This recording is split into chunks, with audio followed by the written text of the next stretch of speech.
پھر ارشاد فرمایا ہے یا ایھاالذین آمنو، اے ایمان والو، اطیعوا اللہ، اطاعت کرو اللہ کی، واطیعوا الرسول، اور رسول اللہ صلی اللہ علیہ وسلم کی اطاعت کرو، واولی الامر منکم، اور تم میں سے جو کام کے اہل ہیں ان کی اطاعت کرو، جو اختیار والے ہیں۔ فَإِن تَنَازَعْتُمْ فِي شَيْءٍ، اور اگر تمہیں کبھی جھگڑا ہو جائے کسی چیز کے بارے میں، فَرُدُّوهُ إِلَى اللَّهِ، تو اس چیز کو لوٹاؤ، اس کام کو لوٹا دو، پھیر دو، جھگڑ پڑو جب تم،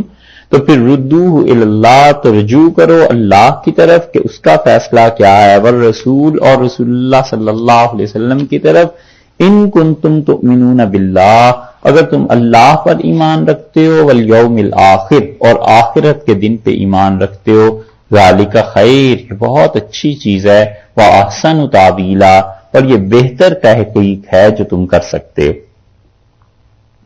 تین چیزوں میں تین کے لیے اطاعت کا حکم دیا۔ سب سے پہلے تو اللہ نے یہ فرمایا کہ اطیعوا اللہ، اللہ کا حکم مانو، اللہ کی اطاعت کرو، اور یہ مطاع حقیقی اصل میں اللہ ہی ہے، اللہ ہی کی ہر بات مانی جاتی ہے، اور اللہ تعالی ہی کے فیصلے نافذ ہوتے ہیں، اور حقیقت میں جتنی بھی اطاعتیں ہیں وہ سب اللہ کی ہیں، حکم اللہ ہی کا ماننا ہے۔ یہاں تک کہ جو دو حکم بعد میں آ رہے ہیں نا کہ رسول صلی اللہ علیہ وسلم کی اور اولو الامر کی اطاعت کرو، یہ دونوں بھی اللہ ہی کی طرف رجوع کرتے ہیں کہ اللہ ہی کی اطاعت کرنی ہے، اس کا حکم ماننا ہے۔ کیوں؟ اس لیے کہ اگر رسول اللہ صلی اللہ علیہ وسلم اپنے کسی فیصلے میں اجتہادی غلطی کر دیں جیسے کہ ہوا ہے، تو پھر بھی اللہ ہی کی طرف رجوع ہو گیا کہ اللہ نے فرمایا ایسے نہیں، ایسے فیصلہ کریں، اور اولو الامر تو بہت پھر بعد کی بات ہے جیسے کہ ابھی بیان ہوگا۔ تو حقیقی اطاعت اللہ کی کہ اللہ کی اطاعت کرنی ہے، اور دوسری اطاعت بتلایا ہے کہ رسول اللہ صلی اللہ علیہ وسلم کی کرنی ہے، کیونکہ نبی کریم صلی اللہ علیہ وسلم اللہ کی طرف سے نمائندے ہیں دنیا میں، جیسے کہ اللہ تعالیٰ کے انبیاء علیہ الصلوۃ والسلام ہوا کرتے ہیں، اور وہ بتاتے ہیں کہ اللہ کی راہ کیا ہے۔ تو دونوں کی اطاعت کا جو حکم دیا اس کی وجہ بھی یہی ہے کہ ایک تو حقیقی اطاعت اللہ کی، اور دوسرے انسانوں کو ضرورت اس بات کی تھی کہ کوئی انہی جیسا انسان جو مرتبے میں، قدر و منزلت میں ان سے کہیں آگے ہوتا، کہیں زیادہ بڑھیا اور اعلیٰ، وہ ہستی آئے اور لوگوں کو بتائے کہ اللہ کی اطاعت کیا ہے ہر چیز میں۔ تو اطیع الرسول سے پتہ چلتا ہے کہ رسول اللہ صلی اللہ علیہ وسلم اللہ کے احکامات پہنچاتے ہیں، ان کی بھی اطاعت ضروری ہے، جو کچھ انہوں نے کہہ دیا اس کو ماننا ضروری ہے، حتیٰ کہ رسول اللہ صلی اللہ علیہ وسلم کا کسی چیز پہ خوشی کا اظہار فرمانا یہ بھی ہے جس سے حکم ثابت ہوتا ہے، اور وہ کسی چیز کو دیکھ کر خاموش رہے اس سے بھی حکم ثابت ہوتا ہے کہ ان کے سامنے کوئی بات ہوئی اور اس پہ وہ نہیں بولے، جب نہیں بولے تو اس کا مطلب وہ جائز ہے، کیونکہ حضرت صلی اللہ علیہ وسلم کے لیے یہ ضروری تھا کہ وہ اس چیز کا اگر وہ غلط تھی تو اس چیز کی تردید کرتے، کسی چیز کی تردید نہیں کی ہے تو اس کا مطلب ہے کہ ان کی بھی مانی جائے گی۔ اس حد تک اللہ نے ان کی اطاعت ضروری قرار دی ہے۔ اور اسی طرح دیکھیے آپ اطیع الرسول میں اگر رسول اللہ صلی اللہ علیہ وسلم کوئی فیصلہ کریں اور وہ فیصلہ در حقیقت غلط ہو علیہ باللہ اور خدا کو پسند نہ ہو اور خدا اس پر رہنے دے، تو امت کے لیے تو وہ سنت بن جائے گی، امت کے لیے تو بعض اوقات وہ فرض کے درجے میں چلی جائے گی، امت کے لیے تو بعض اوقات وہ بہت ہی اہم چیز ہو جائے گی، لیکن اصل میں اگر اللہ ناراض ہے اس سے تو پھر پتہ کیسے چلے گا؟ اسی لیے حضور اقدس صلی اللہ علیہ وسلم نے جو فیصلے فرمائے ہیں ان میں کئی ایک فیصلے ایسے ہیں جو قرآن پاک میں آتے رہیں گے، یہاں سورہ نساء سے شروع ہوتے ہیں اور پھر آگے آپ دیکھیں گے سورہ مائدہ میں آ جائیں گے، پھر آگے آپ دیکھیں گے سورہ انفال میں آ جائیں گے، پھر اس کے بعد جا کر سورہ تحریم میں توبہ میں آ جائیں گے، پھر تحریم میں آ جائیں گے۔ کئی چیزیں ایسی ہیں جن میں حضور اقدس صلی اللہ علیہ وسلم نے فیصلہ فرما دیا، اللہ تعالیٰ کو پسند نہیں تھا، اللہ نے کہا کہ آپ اس فیصلے کو تبدیل کیجئے اور یہ نہیں یہ فیصلہ ہے، تو اطاعت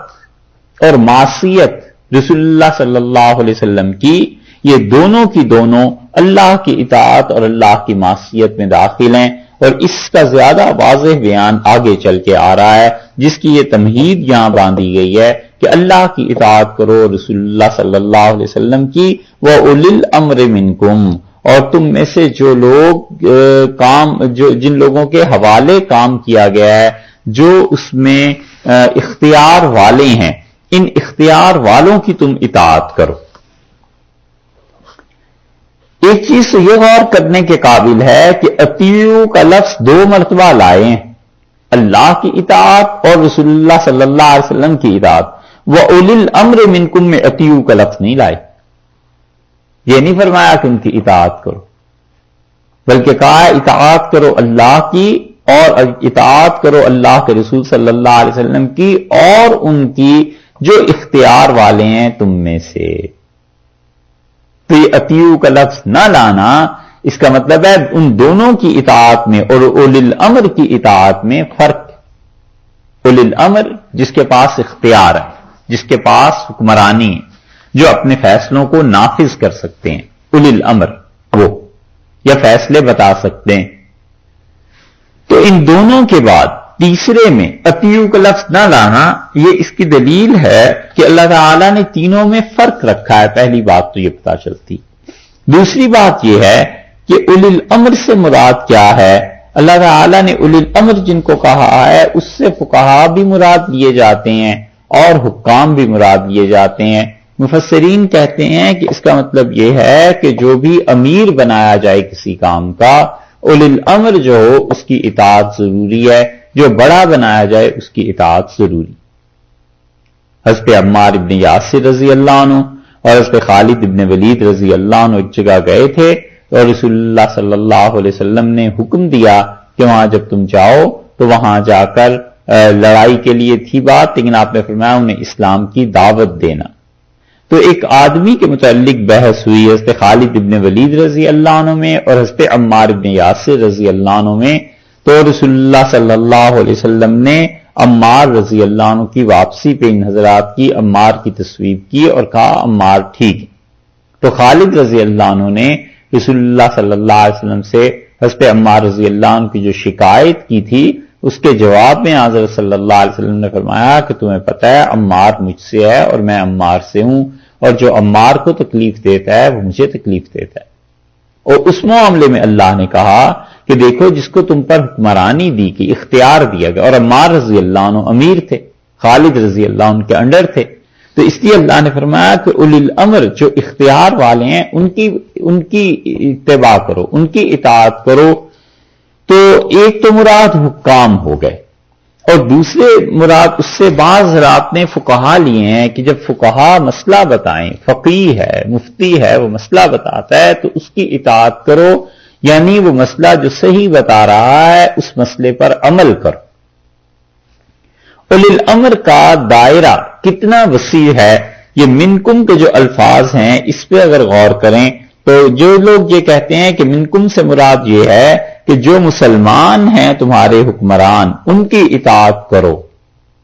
اور اس بنیاد پر وہ کہتے ہیں کہ جتنے کافر ہیں ان کے خلاف جہاد کرنا چاہیے، کیونکہ کافروں کو امارت، حکمرانی یہ حاصل ہی نہیں، حاصل ہی مسلمانوں کو ہے۔ یہ گمراہی کی چیزیں ہیں جو اس آیت سے وہ ثابت کرتے ہیں۔ اللہ تعالیٰ کے کہنے کا مقصد اس واقعے کے متعلق بھی ہے کہ تم میں سے جو امیر تھا اس کی اطاعت ہونی چاہیے تھی، اور یا اللہ تعالیٰ کا مقصد اور فرمانا یہ بھی ہے کہ ایمان والو اللہ کی اطاعت اور رسول اللہ صلی اللہ علیہ وسلم کی، اور اس کی جس کو جو امیر ہے تم میں سے، یعنی جس انسان کو بھی ان چیزوں کا تجربہ ہے، جو اہل ہے اس کا، جو اختیار والا ہے، اس کی اطاعت کرو۔ اس لیے فقہا نے اس کے ضمن میں جو ایک جزیہ لکھا ہے بڑی کتابوں میں، وہ کہتے ہیں کہ اگر کافر امیر ہو، یہ بات سوچنے کی ہے، یہ جتنے غیر مسلم ممالک ہیں سب کے لیے یہ مسئلہ ہے کہ وہ کہتے ہیں اگر کافر امیر ہو اور مباح کاموں کا حکم دے تو اس کی پابندی ضروری، جائز کام۔ مثلا امیر ہے، کافر ہے، اور اس نے حکم دے دیا کہ اس شہر میں کہیں بھی روڈ پہ تھوکا نہیں جائے گا، اس شہر میں کہیں بھی لوگ سگریٹ ایسے نہیں پئیں گے جیسے پبلک پلیسز ہوتی ہیں، تو اس کی بات مانی جانی ضروری ہے۔ یہ کوئی طریقہ نہیں ہے کہ اس کی اطاعت نہ کی جائے، بلکہ اس کی اطاعت کی جائے گی، کیونکہ نفاذ جو احکامات ہیں، جو قانون ہے، اس کا نفاذ اس کے ہاتھ میں ہے، اس کے اختیار میں ہے۔ جتنے بھی مباح کام ہیں اس میں اس کی اطاعت کی جائے گی، اور شرعی احکامات اگر اس کے خلاف چلتا ہے تو پھر اس کی اطاعت نہیں کی جائے گی۔ مثلاً وہ یہ پابندی لگا دے کہ نماز نہ پڑھو، تو پھر تو کوئی نہیں مانے گا، پھر تو کوشش کریں گے نماز جیسے پڑھنی ہے ویسے پڑھیں گے۔ وہ کوئی ایسا حکم دے دے جو شریعت سے براہ راست ٹکراتا ہو، تو وہاں تو مسلمانوں کو اختیار ہے کہ مناسب رویہ اختیار کریں، لیکن اس کا یہ مطلب نہیں ہے کہ امیر اور حاکم وقت اور کافروں کی مملکت میں مسلمان رہتے ہوں تو وہ جو کام جائز ہونے کے درجے کے ہیں، جو مسلمانوں میں بھی جائز ہیں، کافروں میں بھی جائز ہیں، اس میں بھی کافر کی اطاعت ضروری ہے۔ کافر کی معصیت اور کافر کے خلاف اس میں کرنا کافر حکمرانوں کے یہ جائز نہیں۔ اس لیے آپ دیکھیے کتنی ہی چیزیں جس کے لیے وہ سائنس لگے ہوئے ہوتے ہیں کہ یہاں یہ کام کرنا ہے، تو گورنمنٹ کی طرف سے ہوتے ہیں، کیوں خام خواہ اس کے خلاف کیا جائے؟ سائن لگا ہوا ہوتا ہے کہ یہاں پہ آپ گاڑی مت روکیے، کیوں روکا جائے؟ بہت سے ایسے لاپرواہ ہوتے ہیں کہ ان جائز کاموں میں بھی یہ کہہ کے مخالفت کرتے ہیں کہ جی یہ تو کافر ہیں، کافروں کا ملک ہے، اس میں کون سی پابندی ہے؟ انہیں نہیں معلوم اس آیت کے خلاف بات جاتی کہ مسلمانوں کے جہاں بھی رہنے کے احکامات ہیں وہاں جو بھی امیر ہے ان کا، اگر وہ شریعت سے براہ راست کوئی حکم ٹکراؤ کا نہیں ہو رہا، اس کی اطاعت ضروری ہے۔ ایک بات۔ دوسری بات یہ لکھی ہے، تیسری بات بلکہ انہوں نے یہ لکھی ہے کہ اللہ تعالیٰ نے فرمایا کہ اطاعت کرو اللہ کی اور اس کے رسول صلی اللہ علیہ وسلم کی اور ان کی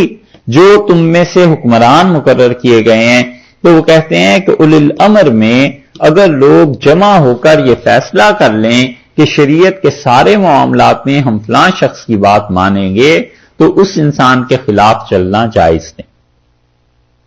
یہ وہ چیز ہے جو مسلمانوں نے کی تھی، اور مسلمانوں نے بہت اچھی بات کی، ہندوستان میں امارت شرعیہ انہوں نے قائم کر دی، اور امارات شرعیہ جو تھی وہاں سجاد صاحب تھے، وہ امیر شریعت تھے۔ اسی طرح پٹنہ اور بہار میں لوگوں نے امیر شریعت ایک کے بعد دوسرے کو منتخب کیا۔ یہ مسلمانوں کی چیزیں بہت اچھی تھیں اور اب بھی ہیں کہ وہ اپنے نجی معاملات میں جس کو بھی اپنا امیر مقرر کر لیتے ہیں، بجائے اس کے کہ انڈیا میں کورٹس میں جائیں، وہ جاتے ہیں اس میں اور اپنا فیصلہ کرا لیتے ہیں۔ کئی چیزیں ہم نے ان کی رسالوں میں پڑھی کہ فلاں ابن فلاں اس کے خلاف فلاں نے دعویٰ کیا ہے، اور طلاق کا مقدمہ ہے، نکاح کا ہے، وراثت کا ہے، فلاں چیز کا ہے، اور وہ ہمارے پاس آئیں اور شرعی نظام کے تحت ہم انہیں اس کا حل بتائیں گے۔ یہ ہر جگہ ہونا چاہیے تھا، لیکن افسوس یہ ہے کہ ہندوستان میں آہستہ آہستہ وہ کم ہوتا جا رہا ہے، اور ہمارے ہاں ایک مرتبہ قائم کرنے کی کوشش کی تھی علماء نے کرنے کی، مگر عوام نے اس کا جواب ہی نہیں دیا، لوگوں نے اس بات کو مانا ہی نہیں،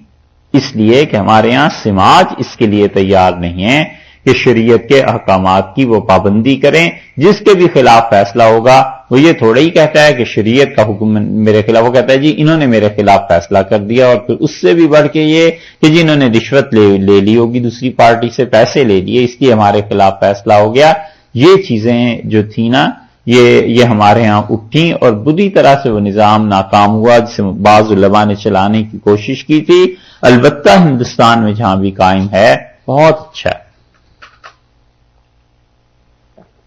لیکن کاش کہ ہندوستان کے مسلمان اتنے پڑھے لکھے ہوتے کہ اس نظام کو پورے ملک میں پھیلا لیتے۔ یہ جتنے بھی ہمارے مقدمے ہیں، بجائے اس کے کہ ہم کورٹس میں جائیں، ہم امارات شرعیہ قائم کر لیں گے اور اس میں جا کر اپنے فیصلے ہم خود کروا لیا کریں گے۔ اور حکومت سے اگر پورے ملک میں نظام ہوتا تو حکومت کو بھی مجبور کر سکتے تھے کہ ہمارے ہاں یہ جو چیزیں ہیں اس کو آپ ایک قانونی درجہ دیں، جو ہمارے علماء کہتے ہیں اور اس کو وہاں سے بھی امپلیمنٹیشن حکومت کی طرف سے بھی ہونی چاہیے. لیکن ظاہر ہے کہ علم کی کمی ہے، پھر اور بھی جو بھی اس کے اسباب اور ذرائع ہوں اس سے بحث نہیں، مگر یہ کہ مسلمانوں نے اس نظام کو چلنے ہی نہیں دیا، جبکہ پچھلے زمانوں میں یہ نظام بعض جگہوں پہ بڑے اچھے طریقے سے چلتے رہے. قربانی ہے، تعلیم کا نظام ہے، بہت سی چیزیں ہیں. اور مسلمانوں کے سامنے اب بہت بڑی مثال یہودیوں کی کہ یہودی اب بھی اپنے بہت سے نظام خود اپنے ہی ہاتھ میں رکھتے ہیں، فیصلے کرتے ہیں، چیزیں بتاتے ہیں گورنمنٹ کو، اور گورنمنٹ پھر ان چیزوں کو ویسے ہی نافذ کر دیتی ہے جیسے یہودی ان کے مذہبی رہنما کہتے ہیں. تو اس لیے ایک اولی الامر کی کانسیپٹ اسلام میں یہ بھی ہے کہ اگر کہیں ایسی صورتحال ہے کہ حکمرانی نہیں رہی ہے مسلمانوں کی، تو وہ آپس میں مل کے جسے اپنا امیر مقرر کر لیتے ہیں ان کے فیصلوں کی وہ اتباع کرے. فَإِن تَنَازَعْتُمْ، اور اگر اس میں جھگڑا پڑ جائے، تنازع ہو جائے، فرض کر لیجئے کچھ لوگ کہتے ہیں کہ نہیں مانتے، کچھ کہتے ہیں اس کو مانتے ہیں، آپس میں لڑ پڑے. دوسری صورت، جنہوں نے فیصلہ کیا ہے، امیر جو ہے امیر شرعیت جو ہیں وہ، جنہوں نے علماء نے فیصلہ کیا ہے وہ، اور کوئی پارٹی، ان دونوں کے درمیان اختلاف ہو گیا. انہوں نے کہا جی ہم نے اپنا مسئلہ اس عدالت میں پیش کیا ہے اور یہاں علماء نے ہمارے متعلق جو فیصلہ لکھا ہے یہ شرعاً درست نہیں ہے، اور اس کے لیے فلاں فلاں مفتی جو ہیں ہم ان کو کہتے ہیں وہ اس فیصلے پہ نظر ثانی کریں. یہ دوسرا طریقہ. تیسرا طریقہ یہ بھی ہو سکتا ہے کہ یہاں یہ مراد ہو، اللہ تعالیٰ کے مفسرین فرماتے ہیں کہ فَإِن تَنَازَعْتُمْ فِي شَيْءٍ، اور کسی معاملے میں حکمران اور تم دونوں کے درمیان جھگڑا ہو جائے کہ حکمران کوئی قانون نافذ کرتے ہیں اور پبلک یہ کہتی ہے کہ یہ شریعت کے خلاف ہے، فَرُدُّوهُ إِلَى اللَّهِ وَالرَّسُولِ، تو اس کام کو لوٹاؤ اللہ کی طرف اور رسول اللہ صلی اللہ علیہ وسلم کی طرف. دیکھا آپ نے، پہلے 3 تھے اب 2 رہ گئے. پہلے اطاعت اللہ کی، رسول صلی اللہ علیہ وسلم کی اور اولی الامر کی، اور یہاں دوبارہ جو کہا ہے تو فرمایا ہے کہ جب جھگڑا ہو جائے تو پھر اس کام کو اللہ کی طرف لوٹاؤ، اس فیصلے کو، اس مقدمے کو، اور رسول اللہ صلی اللہ علیہ وسلم کی طرف. یہاں حکمرانوں کا ذکر نہیں کیا. تو اس سے مفسرین کہتے ہیں کہ یہاں مراد ہی یہ ہے کہ تمہارا اور حکمرانوں کا جب جھگڑا ہو جائے اور حکومت اور اسلامی، تو اللہ اور اس کے رسول صلی اللہ علیہ وسلم کی طرف لوٹا دو. تو اللہ تعالی کی طرف لوٹانے کا مقصد تو صاف پتہ چل گیا کہ قرآن پاک ہے، اور رسول اللہ صلی اللہ علیہ وسلم کی طرف لوٹانے کا مطلب بھی صاف پتہ چلا کہ وہ حدیث ہے. دیکھا، اس لیے جو لوگ حدیث کی قانونی حیثیت کو نہیں مانتے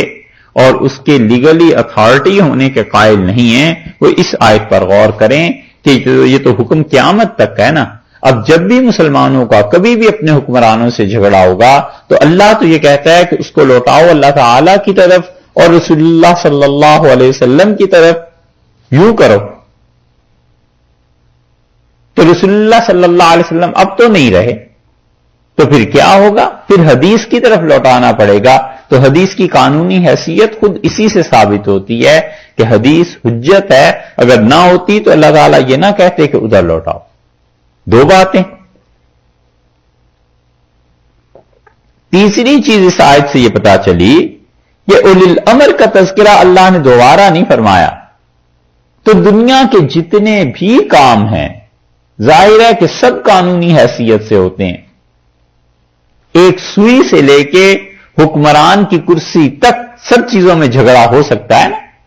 کہ کیا کام کرنا ہے اور کیا نہیں کرنا. اور رشتے میں شوہر اور بیوی کے رشتے سے لے کر ماں اور بیٹے تک کے رشتے میں، باپ اور بیٹا نسب تک کے رشتے میں جھگڑا ہو سکتا ہے.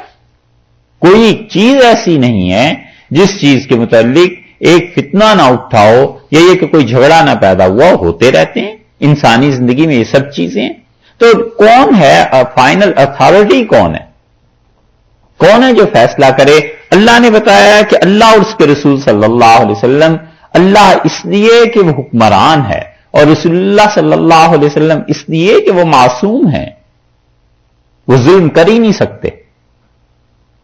اگر نبی صلی اللہ علیہ وسلم علیہ باللہ ظلم کرنے لگ جائیں تو پھر ان کی حیثیت نہیں رہتی. اسی لیے جو حضرت صلی اللہ علیہ وسلم کے قائم مقام حدیث اب ہم سمجھتے ہیں، اس حدیث پر بحث کی جائے گی کہ راوی اس کے ٹھیک تھے نہیں ٹھیک تھے، اس حدیث سے کیا پتا چلتا ہے کہ امت نے پہلے کیا سمجھا ہے، ہم اس سے کیا ثابت کرنا چاہ رہے ہیں. یہ سب چیزیں ہو سکتی ہیں، لیکن سرے سے حدیث کا انکار کر دیا جائے یہ نہیں ہو سکتا. تو معصومیت رسول اللہ صلی اللہ علیہ وسلم کی ثابت ہوئی اور اللہ کی حکمرانی، اور اس سے پتا چلتا ہے کہ تیسری چیز کوئی نہیں ہے، معصومیت ختم ہو گئی رسول اللہ صلی اللہ علیہ وسلم پہ. اور یہ آیت بتاتی ہے ان لوگوں پر زد اس کی جا کر پڑتی ہے جو رسول اللہ صلی اللہ علیہ وسلم کے بعد بھی 12 اماموں کے قائل ہیں کہ وہ معصوم تھے، اور وہ معصومیت اتنی بڑھا دیتے تھے رسول اللہ صلی اللہ علیہ وسلم کے بعد اب بھی کہ کوئی سفر پہ جا رہا ہے اور اسے امام ضامن باندھ دیا. یہ سمجھتے اس کا کیا مطلب ہے؟ نہیں باندھتے، اب بہت جگہ باندھتے ہیں نا. اس کا مطلب اہل تشریح کے یہاں یہ تھا کہ امام غائب جو آخری مرتبہ غار میں گم ہو گئے تھے اور قرب قیامت میں وہ آئیں گے اور ہر وقت اس دنیا میں ساتھ ہیں، دیکھ رہے ہیں ساری چیزوں کو، ان کے سپرد کرتے ہیں، وہ ضامن ہے اس چیز کے کہ تمہیں سفر کے بعد واپس لوٹا کے گھر امن اطمینان سے لائیں. یہ ہے نظریہ امام ضامن کا کہ امام جو ہیں وہ گارنٹی دیتے ہیں، ضمانت دیتے ہیں اس کی کہ تم جو سفر میں جا رہے ہو تو بخیر و خوبی واپس آؤ گے. یہ ہے امام ضامن.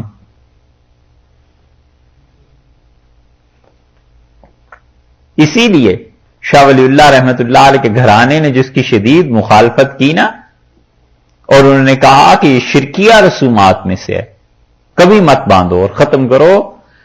تو وہ زمانہ تھا جس زمانے میں یعنی یہ کہنا اپنے آپ کو آگ میں ڈالنے کے مترادف تھا. مگر انہوں نے کہی بات، انہوں نے کہا یہ امام ضامن کچھ نہیں ہے، اللہ ہی ضامن ہے، اللہ ہی ہے جو اپنے بندوں کی حفاظت کرتا ہے. وہ چاہے گا تو صحیح سلامت آؤ گے، اور اگر اس کا فیصلہ یہ ہوا کہ راستے میں کہیں روح نکل جائے تو کوئی نہیں روک سکتا. یہ امام ضامن. اسی طرح اپنے اماموں کے متعلق یہ عقیدہ رکھنا لیاذ باللہ کہ وہ معصوم تھے، حتیٰ کہ اپنے مشائخ کے متعلق بعض لوگوں میں بڑا غلو ہو جاتا ہے. یہ عقیدہ رکھنا کہ وہ معصوم ہیں بہت خطرناک بات ہے. کفر اور شرک فی النبوت کے ساتھ اس کے ڈانڈے جا ملتے ہیں. بس رسول اللہ صلی اللہ علیہ وسلم آخری ہستی تھے جو معصوم ہیں، اور ان کے بعد ہر آدمی کا کلام امام مالک رحمت اللہ علیہ کہتے تھے اس پہ عمل بھی کیا جا سکتا ہے، چھوڑا بھی جا سکتا ہے، سوائے حضور اقدس صلی اللہ علیہ وسلم. ان سے کسی نے آ کے کوئی مسئلہ پوچھا اور اسے کہا حضرت آپ نے یہ فتویٰ دیا تھا اور وہ فتویٰ غلط ہو گیا، تو امام مالک رحمت اللہ علیہ نے مسجد نبوی میں بیٹھ کے جو جملہ کہا نا، کمال کی بات انہوں نے کی. انہوں نے کہا دنیا میں کوئی ایسا آدمی نہیں ہے جس کا فتویٰ صحیح اور غلط دونوں اس میں چانسز نہ ہو، سوائے اس صاحب قبر صلی اللہ علیہ وسلم کے کہ یہ ہمیشہ سچ کہتے تھے. بس رسول اللہ صلی اللہ علیہ وسلم معصوم تھے، باقی امت میں کوئی بھی معصوم. امام ابو حنیفہ، شافعی، مالک، احمد رحمہ اللہ ایک مسئلے پہ 4 آدمی 4 فتوے دیتے ہیں، اجتہاد کرتے ہیں، اور چاروں میں سے کسی ایک کی بات ہی صحیح ہو سکتی ہے نا، چاروں کی تو صحیح نہیں ہو سکتی. مثلا کوئی مسئلہ لے لیں، یہ جو ابھی گزرا تھا کہ والد کے ناجائز تعلقات کسی خاتون سے قائم ہو جائیں، بیٹا اس سے نکاح کر سکتا ہے، یعنی امام ابو حنیفہ رحمۃ اللہ فرماتے ہیں نہیں ہو سکتا، اور امام شافعی رحمۃ اللہ کہتے ہیں ہو سکتا ہے. تو ایک ہی آدمی حق پہ ہوگا. دونوں نے اجتہاد کیا، اور اجتہاد ایسے مسائل ہیں جس پہ 5-5 6-6 قول ملیں گے اجتہاد کے، تو ایک ہی سچا ہوگا نا، باقی لوگ تو ٹھیک نہیں. ہم کہتے ہیں سب نے محنت کر کے اجتہاد کیا، قیامت میں اللہ ان کے اجتہاد کے اختلافات کو نہیں کھولے گا. سب صحیح، جس نے جو کچھ کیا ہے خدا کی کتاب اور رسول اللہ صلی اللہ علیہ وسلم کی سنت کو سامنے رکھ کے کیا ہے. اگر وہ صحیح نتیجے پہ پہنچا ہے تو اسے دوہرا اجر ہے اپنی محنت کا بھی اور یہ انعام بھی کہ صحیح نتیجے پہ پہنچا. اور اگر اس انسان سے خطا ہو گئی ہے تو وہ اجتہادی خطا ہے, انسان تھا نا, ایک ثواب ملے گا اس کو محنت کا, البتہ وہ ثواب نہیں ملے گا کہ اس فیصلے تک پہنچ گیا جو اللہ کا فیصلہ ہے. ایک آیت آ رہی ہے آگے سورہ نساء میں, اس پہ انشاءاللہ کچھ تفصیل سے بات کریں گے, کل پرسوں میں وہ آیت آ جائے گی. اس کو فی الحال اتنا یہاں روک لیتے ہیں اس بحث کو, اور اس کا خلاصہ یہ عرض کر دیتے ہیں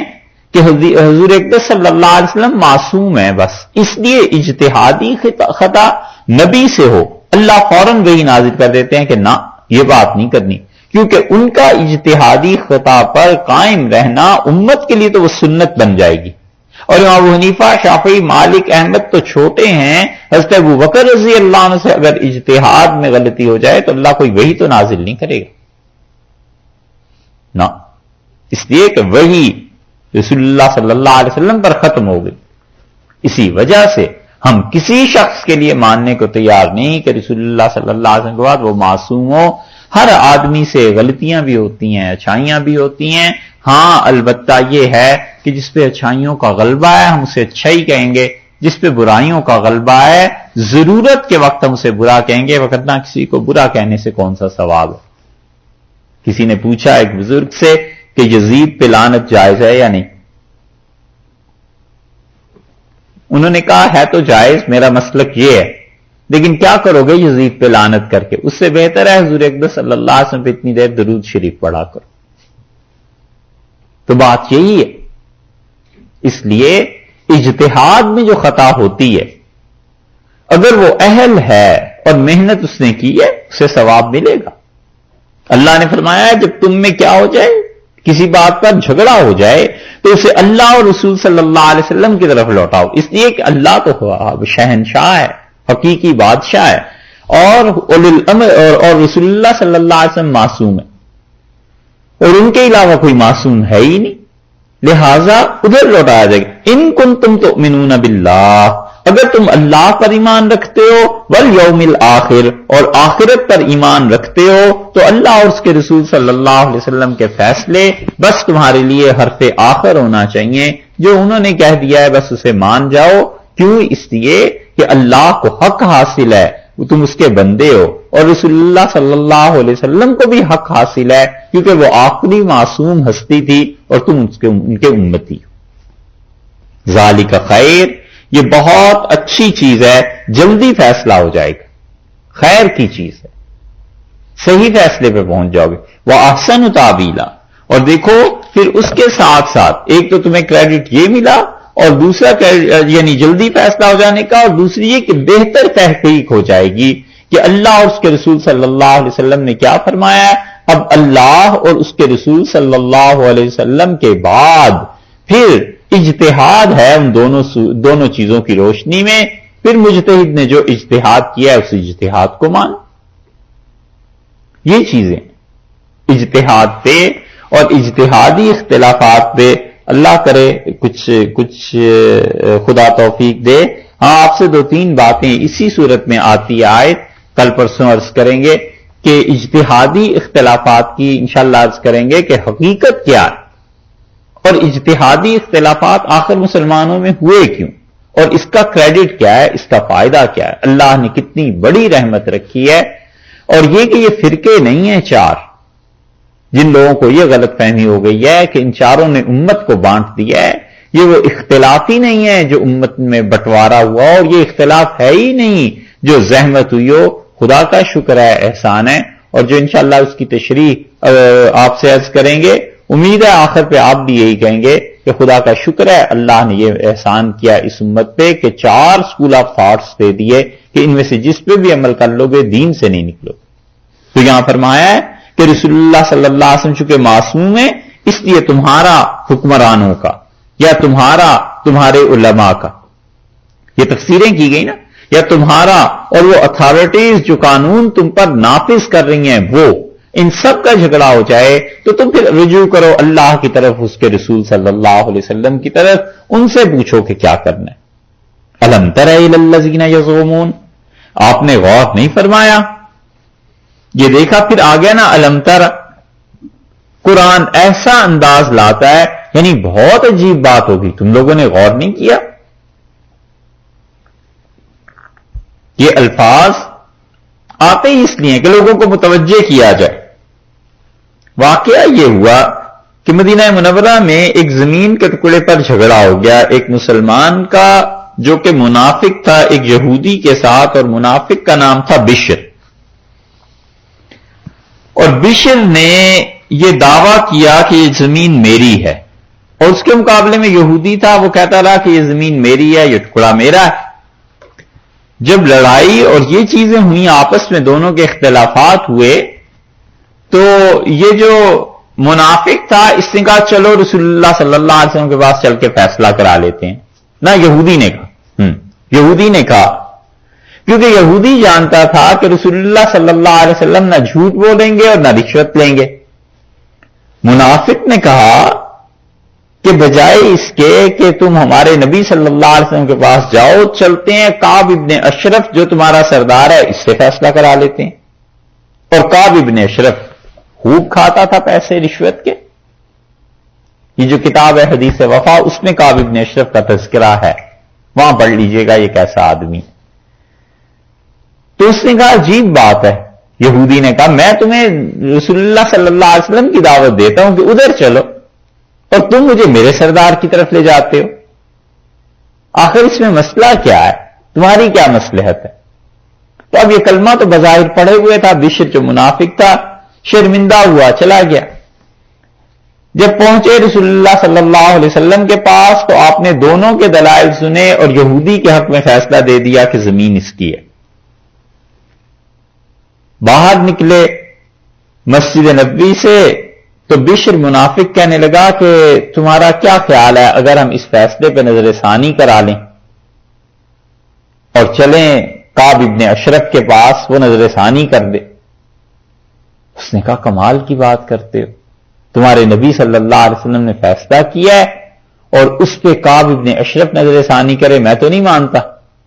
منافق یہ چاہ رہا تھا کہ کسی طرح یہودی اس کے خلاف فیصلہ کر دیں تو وہ شور مچائے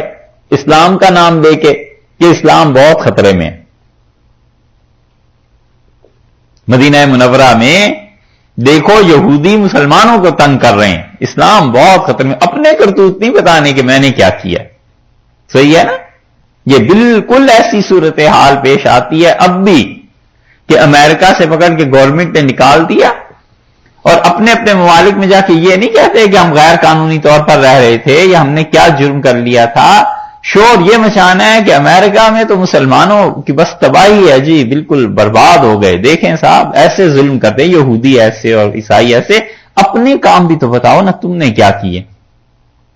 اس سے چونکہ ہمدردیاں نہیں ملتی، اس سے چونکہ لوگوں کے جذبات نہیں بھڑکتے،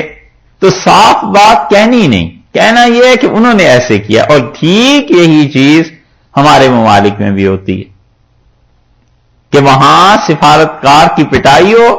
تو دوسرے ملک میں یہ نہیں کہتے کہ میں نے کیا کیا ہے، اسے بالکل ویل چیئر پہ لائیں گے، جیسے پاکستان والوں نے بالکل مار دیا ہے، ذبح کر دیا جی، مرنے ہی والا تھا وہ تو بڑی مشکل سے اسلام آباد سے جان چھٹی. اور وہاں بھی یہ ہوتا ہے کہ ارے دلی میں بالکل اسے اڑا دیتے، یہ تو بڑی مشکل سے، اپنا کام نہیں بتاتے کہ ہم نے کیا کیا ہے، ہم کون کون سی جاسوسیاں کر رہے تھے.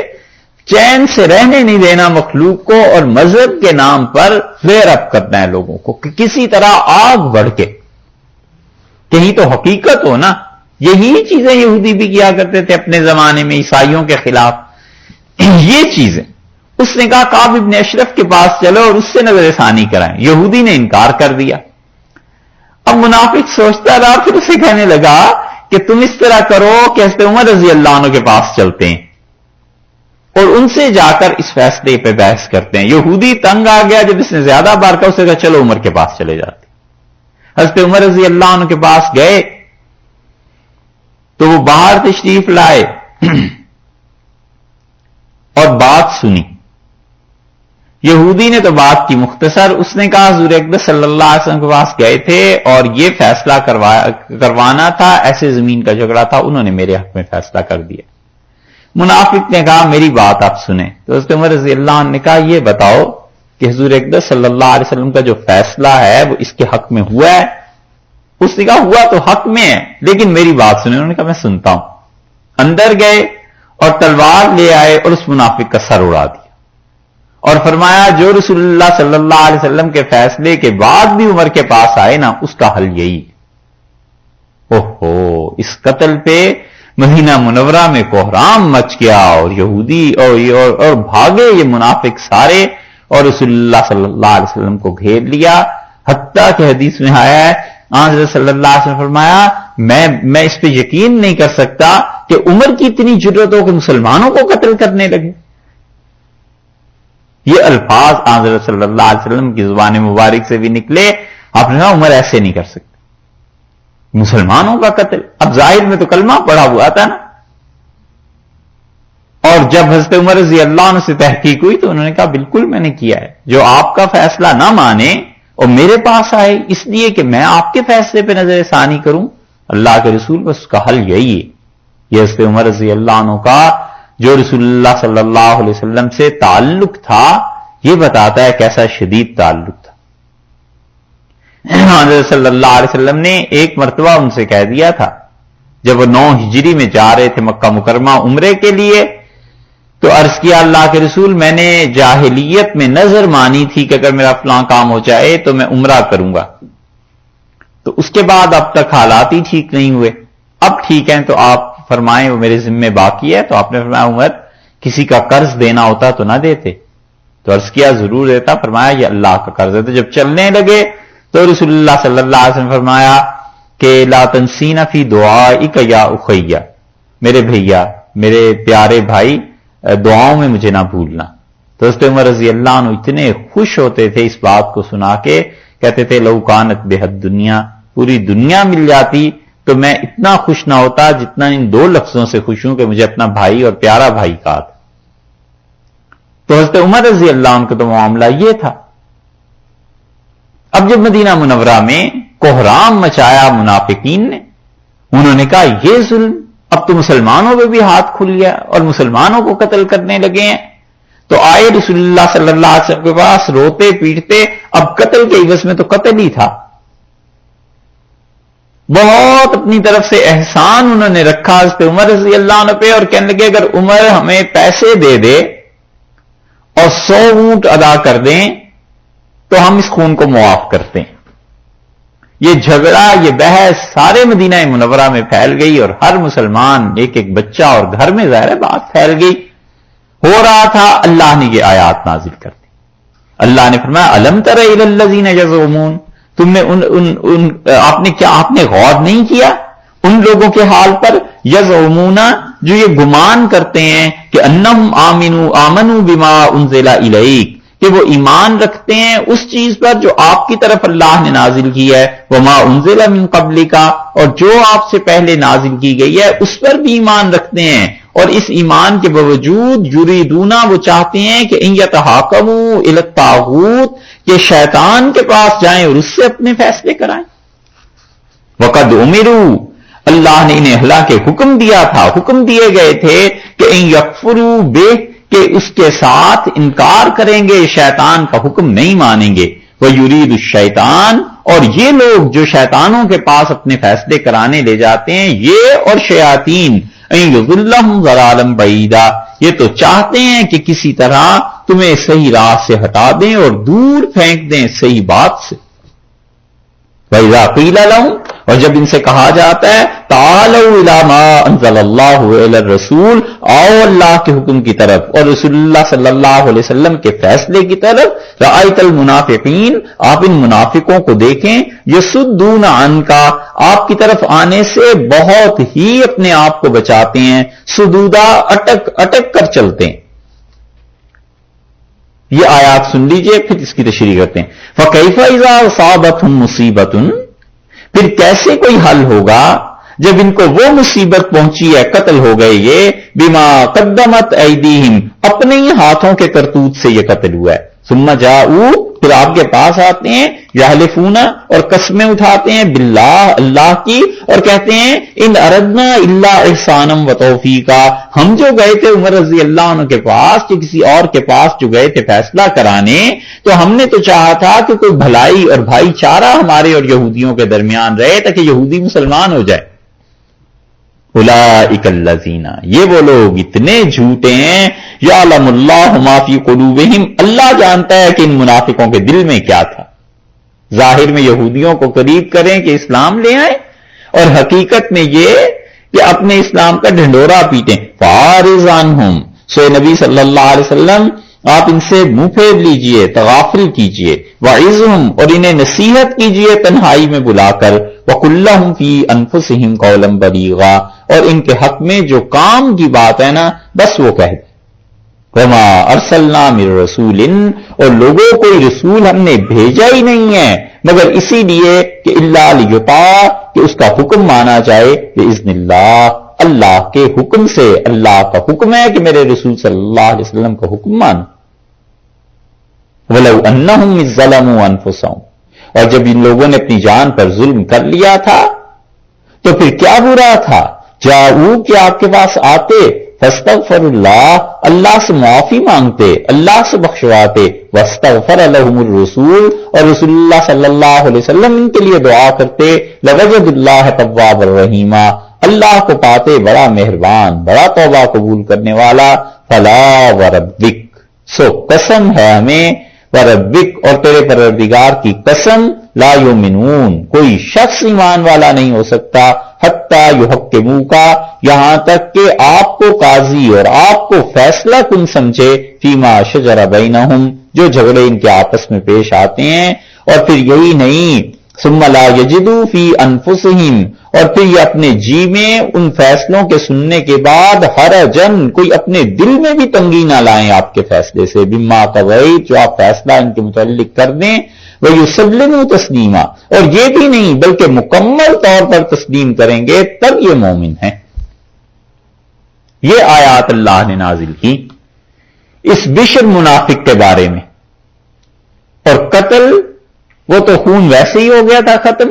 اوپر سے یہ بات تھی کہ اونٹ دیں اور پیسے وہ بھی ہٹا دیے گئے، کہ منافق نہیں، یہ تو کافر تھا، یہ تو رسول اللہ صلی اللہ علیہ وسلم کے حکم پہ نظر ثانی کروانے چلا تھا کہیں اور مومن انسان، اللہ نے بتایا مومن وہ ہیں۔ تو جب کافر ہوا تو اس کے خون کا کیا پیسے دینے ہیں، اور اس کے خون کا دیت کیا دینی ہے، سو